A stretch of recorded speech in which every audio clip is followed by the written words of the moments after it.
யாருக்கெல்லாம் தலைவர் பிரபாகரன் அவர்களை பிடிக்கின்றீங்களோ அவங்கெல்லாம் ஒரு லைக் மட்டும் போட்டுக்கோங்க.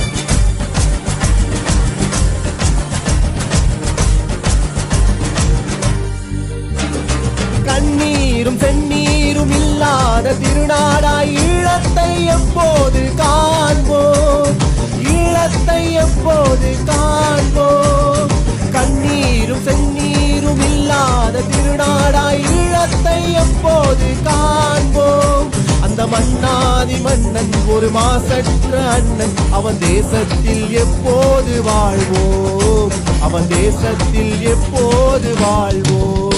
அதை காணும் ஒரு தருணம் வரும், காத்திருங்கள் விழிகளே. தமிழீழம் பெரும் காலம் வரை களமாடும் மொழிகளை. அதை காணும் ஒரு தருணம் வரும், காத்திருங்கள் விழிகளே. தமிழீழம் பெரும் காலம் வரை களமாடும் மொழிகளே. தலைமகனே எம் பிரபாகரனே, எங்கள் தலைநகரே, திரிகோணமலையே.